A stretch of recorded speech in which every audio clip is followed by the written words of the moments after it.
Documentos. Radio Nacional de España.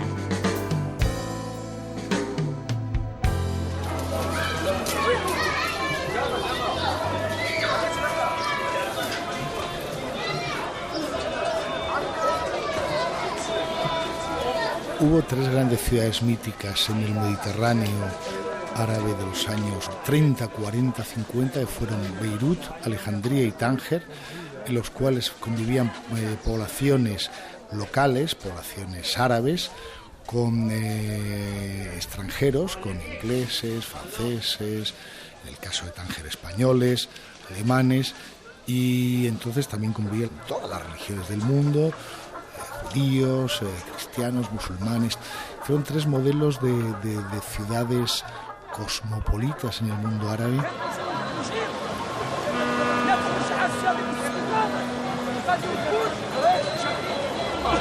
Tánger, en la boca del estrecho de Gibraltar, era un punto estratégico fundamental para el paso de todo el tráfico del Mediterráneo y, aunque parezca una cosa más superficial, tiene un clima fuera de lo normal. Entonces eso la convirtió en una ciudad muy especial desde esos puntos de vista. A partir de ahí, el hecho de que disfrutase de un estatuto internacional como el que tuvo durante tantísimos años, que producía un superávit económico fuera de lo normal y que nunca ningún otro sitio del mundo ha vuelto a tener, entonces pues claro, fue una ciudad que desde el principio todo le fue regalado, diría yo.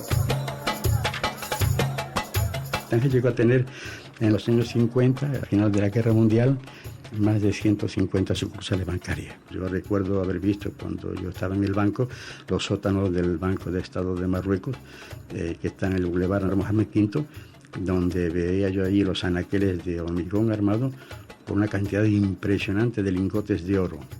Yo, que llevaba las cuentas del libro mayor de entonces de la contabilidad de Tánger, del banco, había una cuenta especial que se llamaba Compte Especial de Città del Vaticano, donde habían cerca de 3 toneladas de oro en lingotes.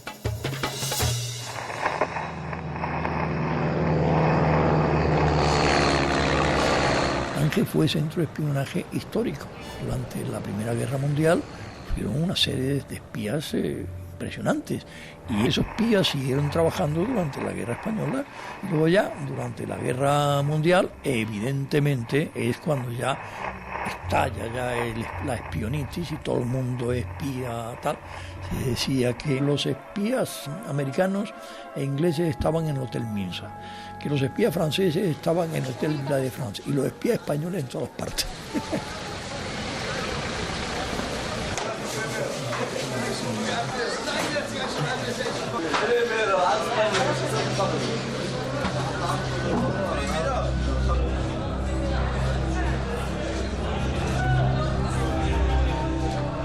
Ha cambiado tanto desde que yo he vivido aquí hace 50 y pico años, cuando llegué por la primera vez en el año 31. Ajá. El escritor norteamericano Paul Bowles falleció en Tánger en 1999. Sí, ha cambiado. Pues la gente siempre, la gente ha quedado muy amistosa. Lo que ha cambiado son las fachadas de los edificios, las calles, que ya están llenas de automóviles, autobuses y polución. No era así, claro.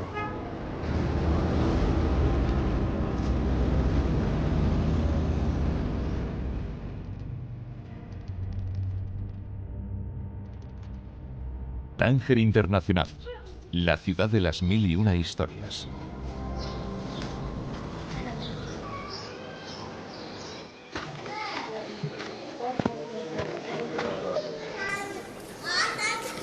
Subiendo sin cesar por esas callejas, se llega en lo más alto ante la Casba, la Alcazaba, el palacio y la fortaleza que a veces albergó a un sultán y donde residieron los gobernadores. Desde las terrazas y murallas se escudriñaban las naves cruzando el estrecho y se oteaban las costas de los infieles. En las salas contiguas cuajaban o fracasaban las intrigas y negociaciones. un ámbito cerrado a los extranjeros que yo no visité nunca, pero cuyos ecos llenaron mi imaginación infantil de fantásticas aventuras entre moros y cristianos. José Luis San Pedro, escritor y economista, pasó parte de su infancia en Tánger.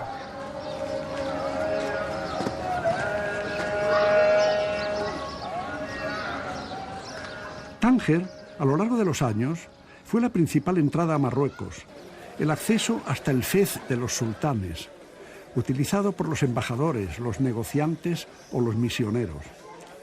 En mi época era además la más abierta de las puertas, dado su carácter de ciudad internacional y puerto franco.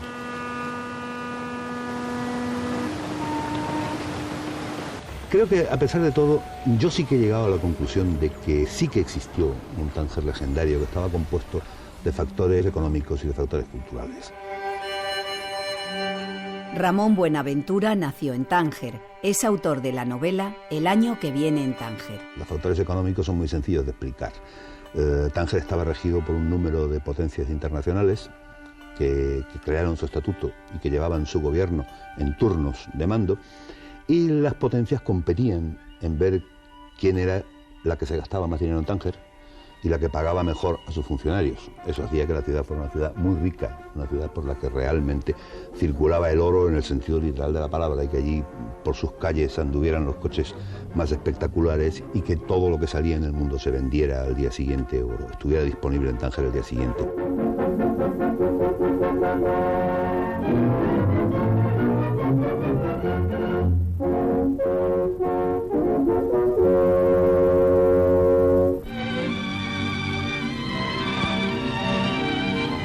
Fenicios y romanos crearon la Mauritania tingitana con Tánger como capital. Vándalos, visigodos, bizantinos, árabes, portugueses, ingleses y españoles dejaron aquí huellas de su estancia y restos de sus civilizaciones. Hoy es Tánger una ciudad de claros y risueños perfiles, que se mira en el mar y que en el cosmopolitismo de sus calles y en el tono mitad africano y mitad europeo de su ambiente encuentra la mejor gracia de su estilo. Los alrededores de Tánger son de una incomparable belleza. La ciudad está dotada de las más modernas instalaciones y sabe combinar el pintoresquismo indígena con los detalles del más amplio adelanto urbano.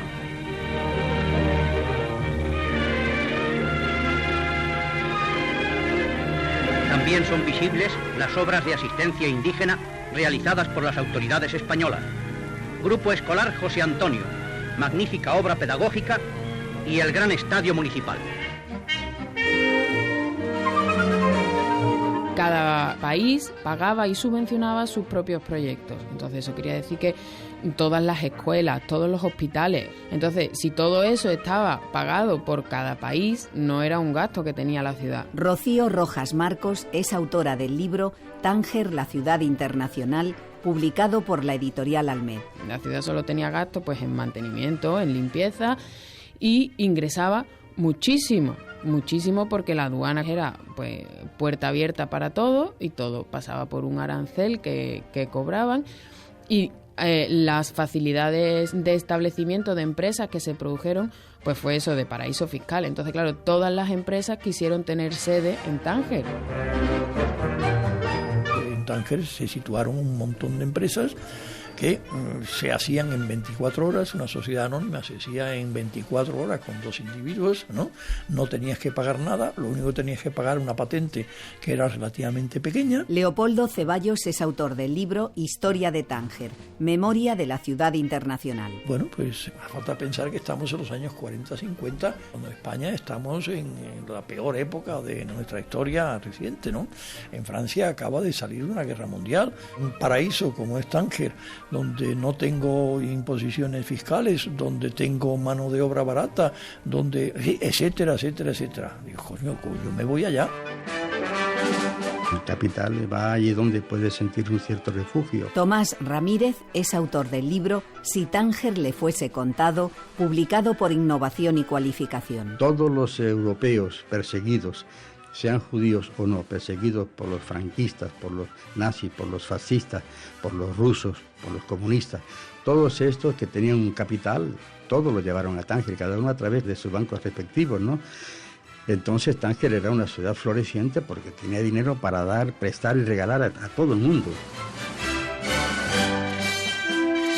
También hay una anécdota muy curiosa, y es que cuando Franco entra en la ciudad, una de las primeras cosas que hace es intentar recuperar los fondos del Banco de España, hasta entonces dirigido por republicanos, entre otras cosas el oro, y llevárselo a Tetuán. Domingo del Pino, periodista y escritor, ha publicado innumerables textos sobre el mundo árabe y sobre Tánger en particular. Tengo un amigo cuyo padre trabajaba en aquella institución que me contó que aprovecharon en una oportunidad la muerte, el fallecimiento de un español, y en el ataúd en donde se supone que iba el cuerpo de aquel hombre, pues en realidad lo que se llevaron a Tetuán eran los fondos que estaban en el Banco de España.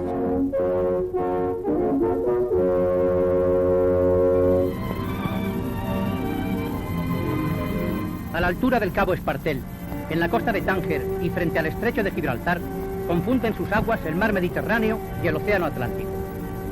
En este lugar se producen numerosas corrientes por las diferencias de salinidad del agua que realiza desde hace siglos un gran trabajo de erosión sobre las rocas. Y este es el origen de las famosas grutas de Hércules, enclavadas al oeste del Cabo Espartel, grutas de las que hablaron los más antiguos historiadores de la humanidad. Su conexión con el resto del Mediterráneo y con Europa era la salida de África, era la puerta, como la han llamado, era la puerta de África. Entonces, si todo entraba y salía por allí, pues por supuesto que algo de cada cosa que pasaba quedaba. Yo en algún momento la he llamado una ciudad de aluvión, porque todo iba llegando y iba sedimentando, y creando con ese sedimento que se iba formando, se fue construyendo la ciudad. Es una ciudad con, pues, eso, historia desde, bueno, pues, hay leyendas que incluso dicen que Noé fue donde encontró tierra después del diluvio. O sea que la historia de Tánger se remonta a lo insospechado, hacia atrás.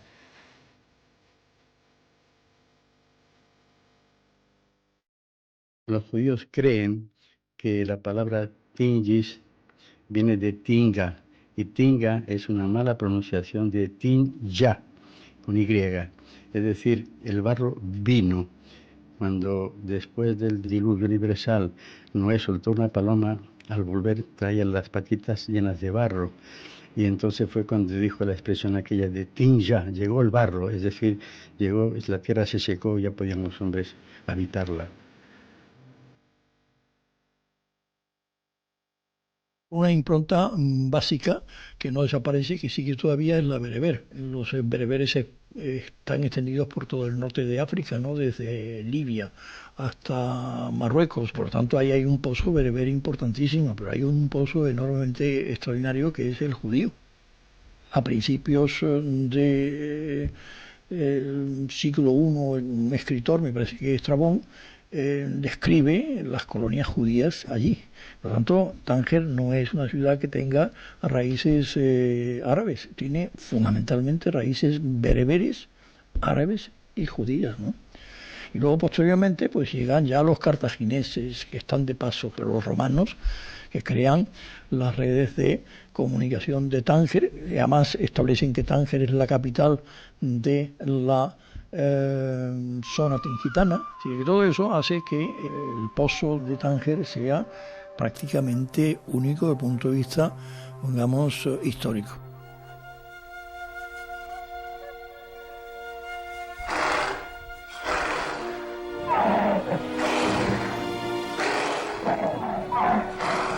Una vez llegados al canal, contemplé cerca de la ribera 16 bestias de naturaleza enorme que me dejaron asombrado.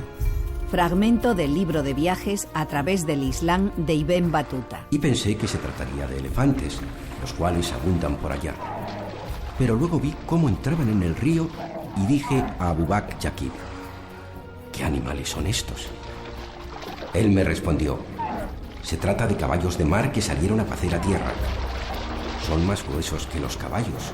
Tienen crines y colas y las cabezas semejantes a las de los equinos, pero las patas se parecen a las del elefante. Ibn Battuta es un señor, un tangerino, que en nuestra Edad Media emprende viajes desde desde allí, desde la Medina, buscando el sol naciente, ¿no? Javier Valenzuela es periodista y autor del libro De Tánger al Nilo. Y bueno, hace varios viajes, ¿no? Y llega hasta China, donde había comunidades musulmanas, donde había y hay comunidades musulmanas, ¿no? Esto que los árabes llaman rihla o periplo de Ibn Battuta, y va escribiendo. Cuando regresa a Tánger escribe sobre todos esos viajes. Entonces hay que recordar que en aquellos tiempos el mundo árabe y musulmán era el más esplendoroso, el más culto, civilizado, el que aportaba más progresos en materias de medicina, astronomía, ciencia, matemáticas, aritmética, y sus crónicas son maravillosas, sus crónicas de sus viajes son maravillosas.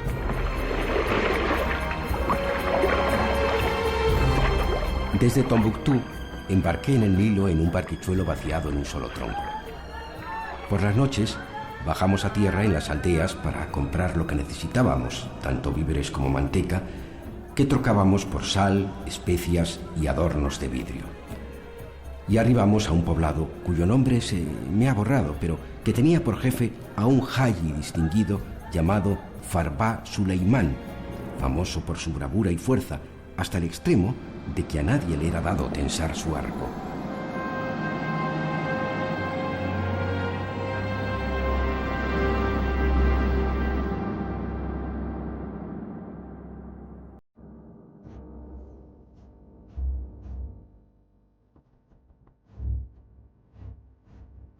Por una serie de circunstancias, hay algunos sultanes que intentan aglomerar el país y lo consiguen. Leopoldo Ceballos. Luego viene una decadencia terrible como consecuencia de enfrentamientos dinásticos, lo que hace que se distribuyan entre España y Portugal. Tánger fue ocupada inicialmente por los portugueses, pero luego, cuando Portugal formaba parte de la corona española, fue español durante cerca de 100 años. Y luego, posteriormente, se la regalan los portugueses a Carlos II de Inglaterra, cuando se casa con Catalina de Braganza. Los soldados rondan por las calles borrachos como perros. Y hay quien jura que el brandy ha matado aquí a más hombres que los mismos moros. Fragmentos de las anotaciones escritas en clave por Samuel Pepys durante el viaje que realizó a Tánger en 1683. Se dice que el gobernador ha dejado preñada a la hermana de su mujer y ha tenido que mandarla a España para que dé a luz lejos de aquí.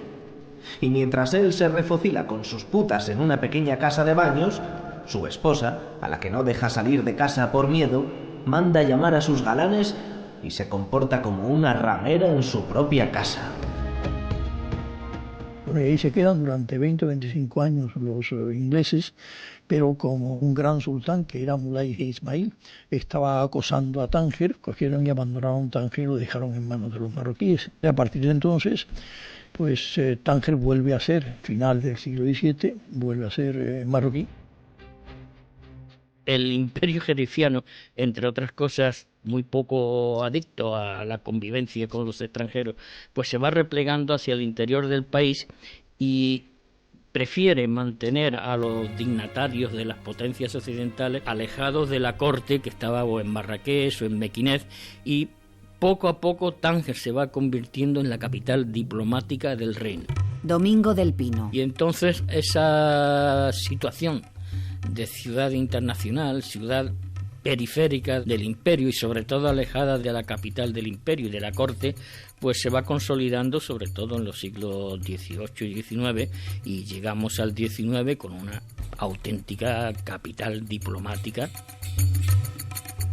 Tánger tuvo la suerte, digámoslo así, de haber permanecido internacionalmente neutra. Tomás Ramírez. Y Tánger sería, pues eso, que lo que fue, una especie de refugio de todas las potencias internacionales, Rusia, Estados Unidos, Francia, Alemania, Italia, en fin, Bélgica, España, Portugal, etcétera, ¿no? Y cada una de estas naciones tenía su representación legal allí, eran legaciones, ¿no? Porque entonces no existía un cuerpo diplomático, y en lo que eran delegados de esas naciones eran realmente legaciones representadas por un cónsul plenipotenciario. Pero claro, todas ellas en ningún momento podían dejar de mirar por encima del hombro al que tenían al lado, porque en el momento que lo hiciesen se quedaban pues con un pie fuera. Rocío Rojas Marcos. En 1905 el Kaiser Guillermo II se baja en Tánger. Entonces eso se ve como una provocación. No está más que 2 horas, o sea que es un tiempo ridículo, no tenía pretensión de establecer allí absolutamente nada en ese momento, pero sí deja ver que le interesa la ciudad. Entonces, meses después se celebra la conferencia de Algeciras, que fue fundamental para el reparto de Marruecos para todos los países europeos, porque es donde se decide cómo va a quedar dividida Marruecos, con una parte muy grande para Francia, la parte norte para España, y ya entonces se especifica que Tánger va a tener un régimen diferente, diferenciado y con fronteras únicas para la ciudad, y que va a tener un régimen internacional.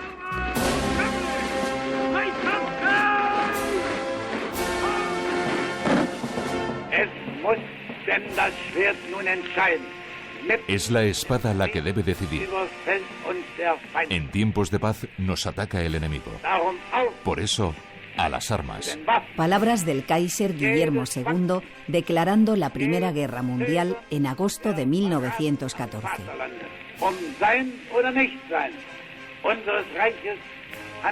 Se trata del ser o no ser de la fuerza y del espíritu alemán. Nunca fue vencida Alemania cuando está unida. Adelante con la ayuda de Dios, que está de nuestra parte, como lo estuvo con nuestros padres.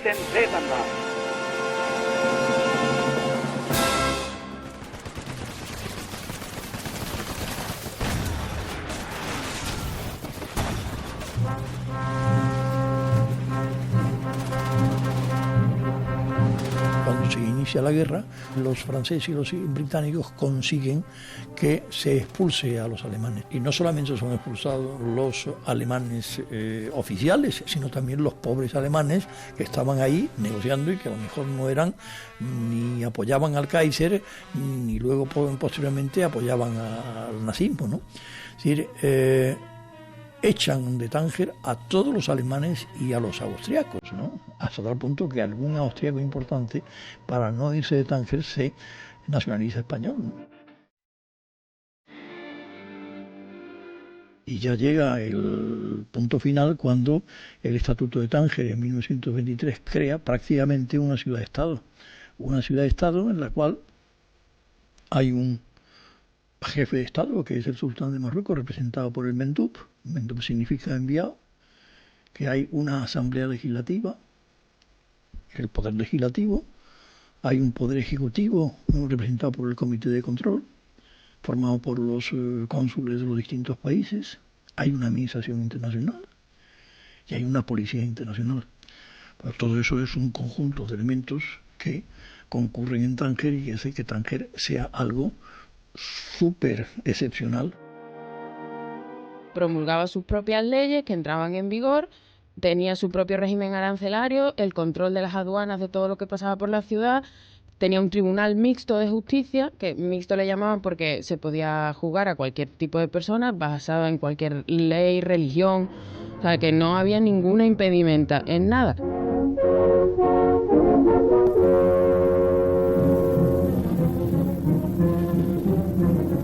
Dos días a la semana, miércoles y sábados, el Bajá de Tánger, Sid Mohamed Ben Abdesadak, administra justicia y falla en todos los asuntos gubernativos que corresponden a su jurisdicción. El juicio es verbal y su fallo es apelable ante el gran visir. Conocida es la Sicimoruna al Chau Chau, y como lo demuestra esta escena, la misión del Bajá de Tánger no es tan fácil. Los litigantes hablan y hablan hasta quedarse roncos, pero su dedo índice, terminante y tajante, pone fin a todas las cuestiones. Se estableció una asamblea legislativa en la cual había 4 representantes franceses, 4 representantes españoles y luego, después de algunas modificaciones, 3 representantes italianos, norteamericanos, británicos, y luego, lo que era muy importante, había 9 representantes marroquíes. Esos 9 representantes marroquíes eran 6 musulmanes y 3 judíos. Entonces la Asamblea Legislativa legislaba todo lo relativo a Tánger y todo ello tenía que ser ratificado o tenía que ser aprobado por el Comité de Control. El Comité de Control estaba formado por 8 cónsules de 8 países distintos, ¿no? En el Marsat de Tánger se alza la residencia de descanso de Su Alteza Imperial el Jalifa Muley Hassan. El Tarifa recibe al delegado del Alto Comisario de España en Marruecos, general Uriarte, quien le visita en este magnífico palacio que se eleva entre jardines de incomparable belleza. España siempre ha creído que aquella ciudad debería haber formado parte del protectorado de Marruecos que le tocó en el reparto que se hizo a partir de la conferencia de Algeciras y en el protectorado después. De hecho, en el año 39 y en el 40, pues España, que está en aquellos momentos en discusiones con la Alemania nazi y con la Italia fascista, pues intenta negociar su posible entrada en la guerra del lado de los países del eje a cambio de que Tánger pasara a formar parte de las posesiones españolas en África. Y desde luego ese es un tema que se propone en el encuentro entre Franco y Hitler en Hendaya. Auf dem Bahnsteig der französischen Grenzstation erwartet der Führer den Chef der spanischen Regierung. Die Ankunft des Sonderzuges.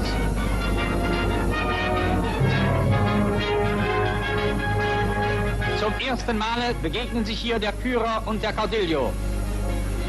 Hitler, que era quien era, dice: ahora vamos a lo nuestro, a nuestros asuntos. El exministro franquista Ramón Serrano Suñer, fallecido en 2003, fue testigo de la entrevista de Franco con Hitler celebrada en Hendaya el 23 de octubre de 1940. Y hizo Hitler un discurso triunfalista, que la guerra está ganada, que es cosa de muy poco tiempo. Entonces ya Franco empieza a decirle: pues muy bien, perfectamente. Ahora, yo entraré en la guerra con usted si usted me concede para España todo esto: Marruecos francés, Oran-Essado y territorios hasta Iñak. Y mientras Franco se está cansando hora y media explicándole lo de los protectorados, Hitler sabe lo que hacía: bostezaba. Esto lo digo, bostezaba. El final es que estaban los dos indignados. Franco porque no le da lo que creía que le iba a dar seguro. Pues Franco, que pensaba venir aquí diciendo: os traigo un imperio, pues no traía nada. Nos metemos ya en nuestro tren y estaba indignado, viendo: estos tíos son repugnantes, lo quieren todo y no dan nada, esto es intolerable y tal.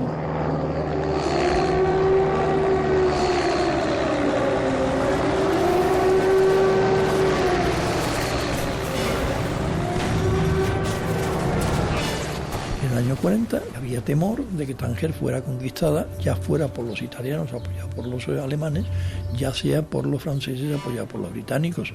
Y entonces Franco tomó la decisión de entrar. Pero lo que yo estoy completamente seguro que Franco no entró allí porque dijo mañana entro, sino que antes consultó con Francia, y consultó con Inglaterra y consultó con Estados Unidos. Yo tengo la impresión de que Estados Unidos dijo: bueno, yo me doy por enterado, pero ya veré lo que hago. Y que Inglaterra le aceptó que Tánger ocupara, porque le preocupaba muchísimo que enfrente de Gibraltar hubiera un Tánger ocupado por los alemanes o por los italianos, ¿no? Y Francia, yo tengo la impresión de que hubo bastante reticencia por parte de los franceses, pero al final lo aceptaron. ¡Atención! ¡Ay, Hitler! Saludos, Mayor Strasser. Me alegro mucho de verle. Gracias. Permítame presentarle al capitán Renault, el prefecto de policía de Casablanca. Me alegro de estar aquí. Mi ayudante, el teniente Cassel. Secuencia de la película Casablanca. ¿Qué pasa con la muerte de los correos? ¿Hay novedad? Bueno, dada la importancia del caso, hemos duplicado el número habitual de detenciones. Ya sabemos quién es el asesino. Bien, ¿está detenido? No hay prisa. Irá a Riggs esta noche. Todo el mundo va a Riggs. Ya he oído hablar de ese café y del propio señor Rick también. La película Casablanca está inspirada en Tánger, porque en Casablanca todo lo que ocurre en la película no era factible. Casablanca en aquel entonces estaba en manos de la France Libre. El centro de evasión era Tánger. Ahora, todos esos personajes que pululan en la película de Casablanca, bueno, evidentemente estaban en Tánger. ¿Y no me podría dar un poco más, por favor? Lo siento, señora, pero el mercado está saturado de diamantes. Los venden por todas partes. En fin, 2.400. Está bien. Camarero. Señora, Dígale a Rick que tome una copa con nosotros. Señora, nunca bebe con los clientes. Nunca. No lo he visto nunca. El señor Rick se cree muy especial. Ha de saber que yo era el director del segundo banco de Ámsterdam. ¿Del segundo? No creo que a Rick le interese. El del primero de Ámsterdam es ahora nuestro cocinero. Que nos veamos reducidos a esto. Y su padre es el portero. En Casablanca, insisto que estaba en manos de Gaulle, no estaba en manos de Vichy. Pues no hay posibilidad de ver a un grupo de alemanes, el enfrentamiento en el Val de Ric entre alemanes y franceses cantando la marsellesa y que salen los alemanes. Los alemanes no podían estar, imposible que estuvieran en Casablanca. Toquen la marsellesa. Tóquenla.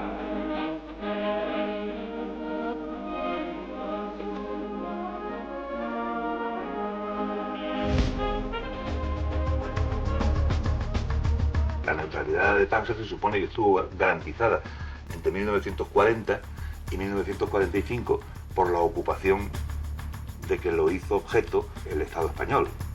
España, naturalmente, hacía todo esto con la sanísima intención de quedarse con Tánger, contando con la posibilidad de que el Tercer Reich ganase la guerra.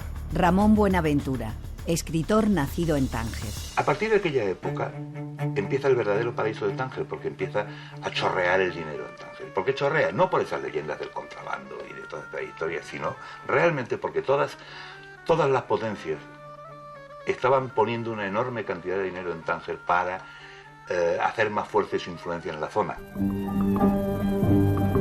Tánger ofrece al viajero, al lado de los aspectos modernos de su urbanización, la nota de color siempre pintoresca que brinda a la población musulmana y la alegría de sus mercados.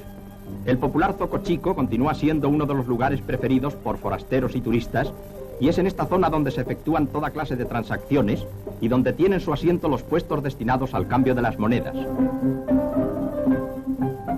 En Tánger circula la peseta como apreciada divisa y son muchos los comercios, no solo españoles, sino también extranjeros, donde aparecen los precios cifrados precisamente en moneda española. En un mundo en el que había el control de cambios, pues ahí había libertad de cambios. El único sitio donde la peseta estaba liberalizada era en Tánger. Es decir, también se podía negociar con ella en Suiza o en París. En España, para comprar peseta o vender pesetas, te hacía falta, yo qué sé qué, la cantidad de gestiones. Y franco suizo, y había en cada esquina había un cambista. Tú llegabas con dinero, lo cambiabas, invertías, llevabas oro. Los hebreos forman, claro, una clase aparte dentro de Marruecos porque tienen otra economía. Eduardo Haro Teglen ejerció el periodismo en la zona durante décadas. Falleció en 2005. El judío de Marruecos era muy rico, generalmente. Y tenían negocios y tenían bancos particulares, había cambistas, no bancos, unas tiendas de cambio de moneda, los había en la calle, es decir, había esos banquitos con unas mesitas y tal, las monedas allí, las pizarras con las fluctuaciones de las monedas, los veía subir y bajar por cosas extrañísimas. El día que se anunció que Bárbara Hatton se iba a vivir a Tánger, bajó el dólar, porque claro, iban a entrar dólares. Llegaba un barco americano, tripulaciones inmensas, bajaba el dólar, porque llegaban los marinos a sus paseos y a sus prostituciones y a sus historias, y el dólar ya les valía muy poco porque había bajado todo. Lo que sí es cierto es que el estatuto hacía que yo pudiera importar un paquete de tabaco, un cartón de tabaco que me costaba 10, y como en España se vendía a 20, pues yo hacía todo lo posible para venderlo en España a 20 o en Francia o en Italia. Leopoldo Ceballos es autor del libro Historia de Tánger, Memoria de la Ciudad Internacional. No se puede decir que Tánger viviera del contrabando, como dice mucha gente. Tánger vivía de las finanzas, de la inmobiliaria, de una serie de cosas, ¿no? Bueno, pero en cambio el contrabando, pues todo el mundo hacía. Yo recuerdo, hay un caso gracioso en el Tribunal Mixto, a un inculpado de contrabando le hicieron profesión, contrabandista. Y dice, así decía contrabandista, es que era una cosa completamente normal ser contrabandista.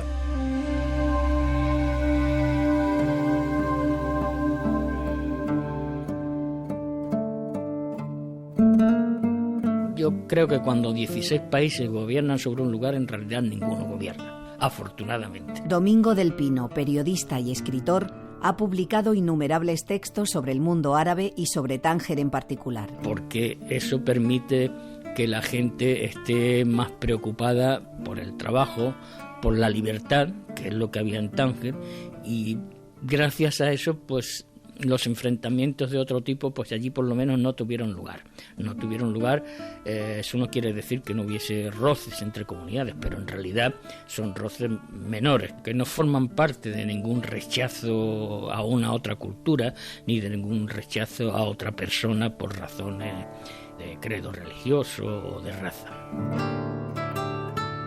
En ningún momento había una imposición de unos sobre otros. Rocío Rojas Marcos es autora del libro Tánger, la ciudad internacional, publicado por la editorial Almed. Hay historias que cuentan de niños que decían que la mitad de la semana estaban de vacaciones, porque cuando no era viernes era sábado y cuando no era domingo. Entonces, claro, si había que respetar los días de todos.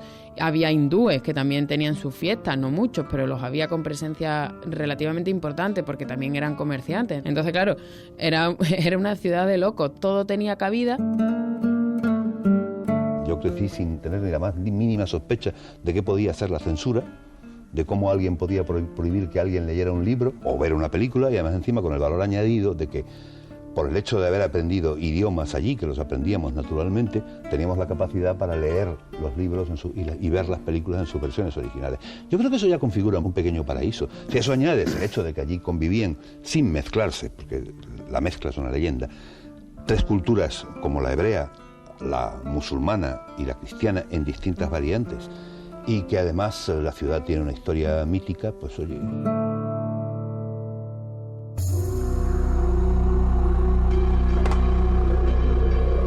Un punto interesantísimo de la historia de Tánger, y además de esas cosas bonitas que como quedó en simplemente historia, pues claro, te deja jugar con la imaginación, ¿no? Bueno, pues cuentan que los franciscanos necesitaban una gran escuela nueva, un centro para los padres, una catedral, y con ayuda del marqués de Comillas, pues llegaron al acuerdo de que él pagaría la obra y el marqués de Comillas pues contrató a Gaudí. Los datos son todo, pues eso, entre historia y no se sabe bien si reales o no. Entonces solo se conserva un dibujo del alzado de una postal que él mandó a un amigo, y en la que se ve el perfil de lo que hubiese sido una catedral, igual o mayor de tamaño, pero en la absolutamente misma idea estética que la Sagrada Familia de Barcelona. Entonces es una idea preciosa porque es la idea previa de lo que luego fue la Sagrada Familia, aunque la Sagrada Familia ya se estaba empezando a construir, pero la idea de esas torres elevadísimas hacia el cielo y muchas repartidas en un mismo plano frontal, eso parte de Tánger.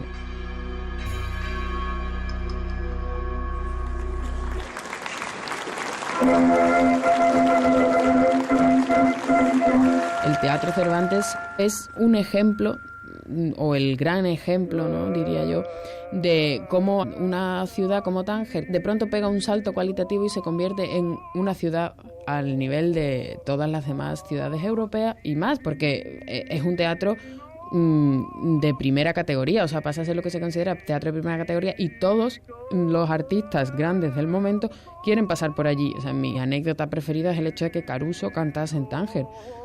Caruso durante mucho tiempo solamente hacía giras para los grandes teatros de Londres o París, y después ni eso, ya estuvo el resto de su vida, cantaba solo en el Metropolitan de Nueva York. Bueno, pues paró en Tánger. En 1919 cantó, y de hecho cuentan, porque claro, durante años se habló de aquella actuación que diluviaba como, vamos, que parecía que se iba a acabar el mundo. Y no faltó nadie. Estaba el teatro, que aquello fue una locura de gente, cuentan las crónicas, los periódicos al día siguiente, que estaba absolutamente todo el mundo que quisiese ser alguien en la ciudad pasó por el Cervantes el día que cantó Caruso.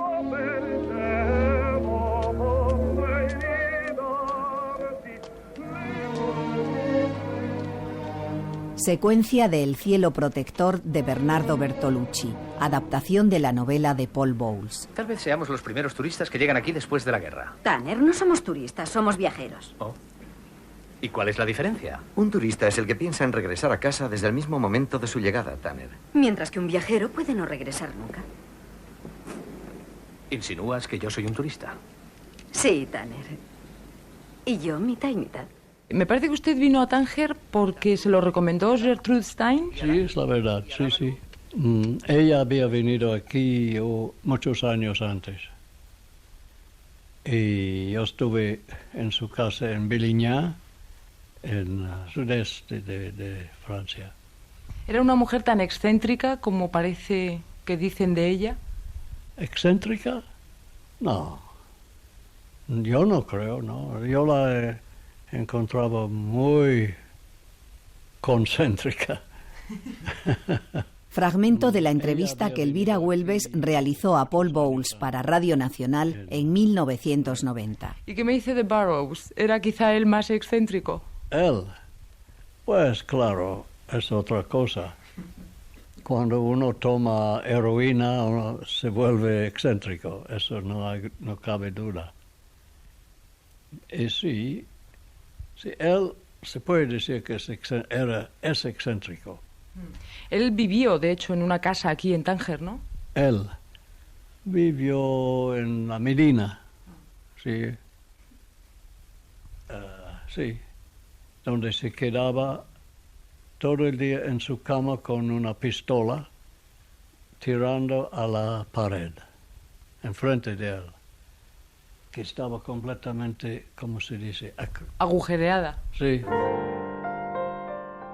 Todos los americanos que van llegando vienen atraídos por la figura de Bowles. Bowles me atrae él como personaje, pero no entiendo su relación con la ciudad, porque él en todos sus escritos, o en muchos de ellos, habla sobre la ciudad, la conoce bien, pero no la vive. Es una cosa rara. Él tiene su bar, su café al que va y sus amigos como grupo cerrado, muchos van y vienen simplemente, y él sigue ahí, entonces tiene una relación rara, no llega a establecerse realmente. Está siempre como de paso, pero al final nunca se fue.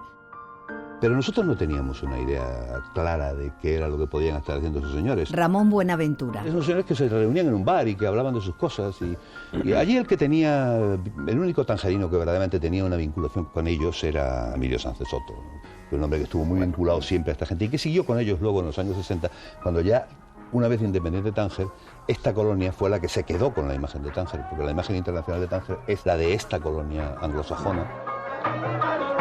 Por muy poco dinero que tuviera, ese dinero convertido entonces en moneda marroquí, entonces le permitía vivir, y eso trajo mucho a intelectuales, sobre todo al intelectual anglosaxón. Emilio Sanz de Soto, escritor y cineasta fallecido en 2007, fue un protagonista de excepción del Tánger internacional. Esos intelectuales que hoy en día son famosos, para el tangerino de la calle normal, es un turista más. Esos turistas que están de paso, ¿no? Pues este se ve que se ha quedado aquí, por casualidad. Pero no se enteraba. La ciudad de Tánger no se enteraba de eso. A mí, la primera persona que me abre una puerta y me lleva al Bar Parade es Pepe Carleton. Allí conozco a un ser maravilloso que era Beatriz Jean-Vic Campbell, casada con un norteamericano que es Pendar, y que me sorprende en un horror, porque no está ella, Beatriz, con Paul Bowles, y están hablando de Lorca, de Luisito Cernuda. Yo me quedé fascinado y entré inmediatamente en contacto con ellos, y a través de Paul y de Jenny entraba ya en la cadena.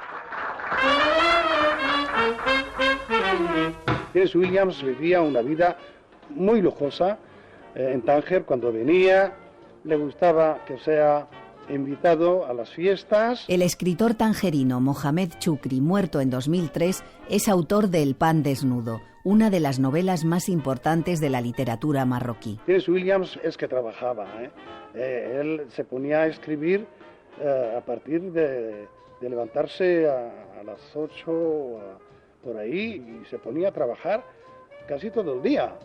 Y ya por la noche sale para explotar la alegría, siempre acompañado con amigos que él tenía que vivían ahí, como por ejemplo Paul Bowles, ¿no? David Herbert, Luis Dumoron, algunos de sus amigos que se habían conocido entre ellos en los años, al final de los años 40.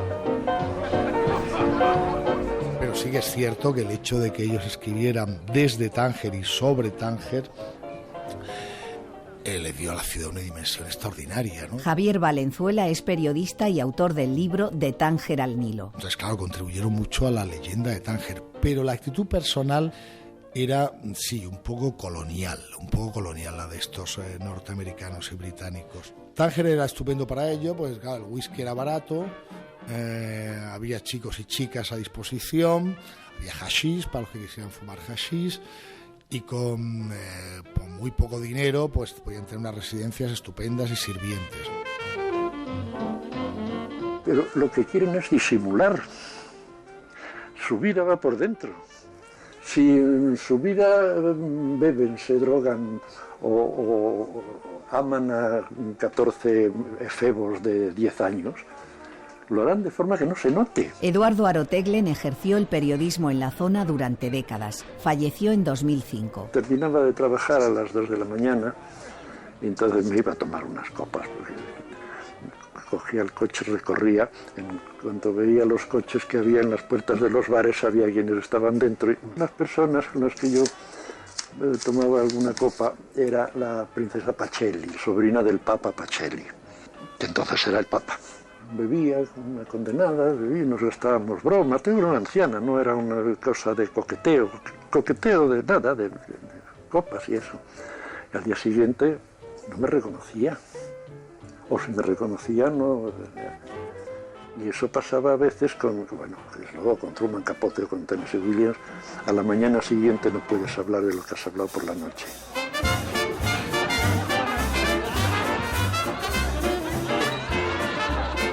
Es un millonario, es esos aristócratas ingleses, sobre todo americanos, no, pero ingleses sí. Como tienen mucho dinero, se instalan en el monte, donde construyen los mejores chalets, las mejores villas. Tomás Ramírez es autor del libro Si Tánger le fuese contado, publicado por Innovación y Cualificación. Daban fiestas, van saraos de ahí impresionantes, ¿no? Carnavalescos casi todos, iban todos con sus disfraces. Vino también una famosa archimillonaria, era Barbara Hatton, que compró un palacete extraordinario. Barbara Hatton, que durante mucho tiempo, hasta que compró una casa en la Medina, arriba en la Alcazaba, vivió mucho tiempo en el Minsa, en una suite, pero decían que en un bar que había en el puerto, cerca del Hotel Continental, un bar que se llamaba La Mar Chica, decían que se mandó hacer un cuarto de baño para ella, para no tener que entrar en el que había y no tener que tener ningún tipo de contacto con los demás. Tenía su propio cuarto de baño en el bar, porque era el único sitio al que iba todas las noches. Entonces, bueno, eso quiere decir que esa señora no pudo tener nada que ver con la ciudad, simplemente iba del hotel maravilloso y aislado, que es como entrar en un vergel, a su bar y su cuarto de baño.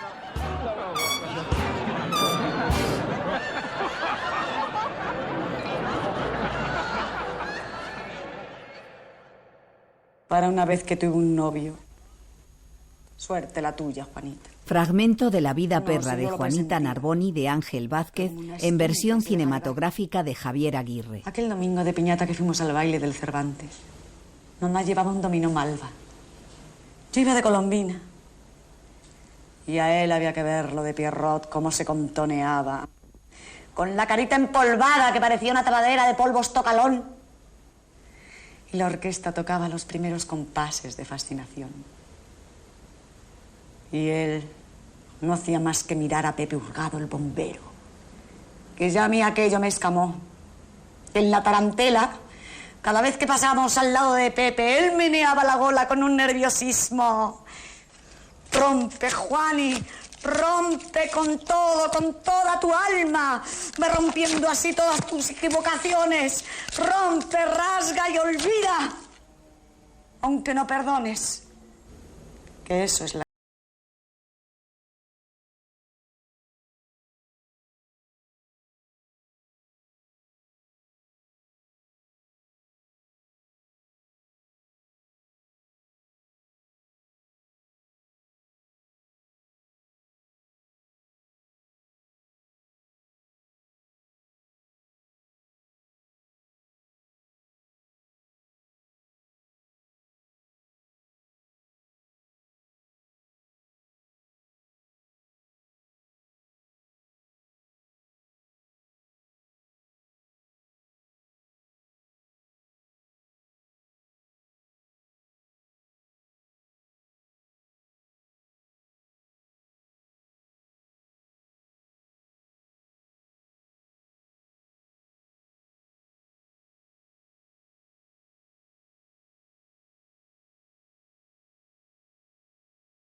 Estaba en una pensión.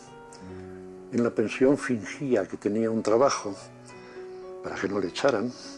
No tenía tal trabajo y a las horas de oficina se iba y se sentaba en un parque y volvía a la pensión a comer y así pasaba el tiempo. Fue a Jubrique, era su pueblo, Premio Planeta en su pueblo, era una cosa importante, y le dieron un empleo, no tenía un céntimo, le dieron como empleo hacer el censo, organizar el censo de Jubrique, y se lo inventó. Con motivo de la promulgación del nuevo estatuto concedido a la ciudad de Tánger, la población acude a recibir la visita del rey de Marruecos, Mohamed V, y de su hijo el príncipe Moulay Hassan. Su Majestad dirige un saludo a los tangerinos y les anuncia las medidas acordadas en favor de la ciudad. Tánger se incorpora al Marruecos independiente como una ciudad más. Entonces, aunque se intentó desde el 56 hasta el 60 mantener sus privilegios económicos, claro, el miedo internacional era evidente. Todo lo que había allí invertido y creado de empresas, la mayoría empresas fantasmas, ficticias, simplemente con capital metido para evadir impuestos o lo que fuese en otros países, claro, todo eso hubo que sacarlo de allí porque la gente le aterró pues que se perdiese. Entonces, pues claro, la gente se llevó todo lo que tenía. Hubo dos maneras de irse de Tánger. Las personas que tenían dinero y las personas acomodadas pues se pudieron llevar su dinero a tiempo porque Marruecos prorrogó el Estatuto Internacional de Tánger el tiempo suficiente para que todo el mundo pudiera sacar el dinero. Los españoles de a pie salieron repatriados y con una subvención del Estado español que les permitía prácticamente nada más que coger el barco y regresar. Yo os dije algo que no le gustaba nada a los tangerinos, y es que Tánger era una deliciosa mentira. Emilio Sanz de Soto. El lado artificial de Tánger yo lo he sentido desde muy niño. Yo no creí que eso iba a ser para toda la vida. Por eso cuando se convierte en una ciudad árabe, ¿no? Yo lo comprendía perfectamente. Los privilegios, sean cual fueren los privilegios, siempre se acaban.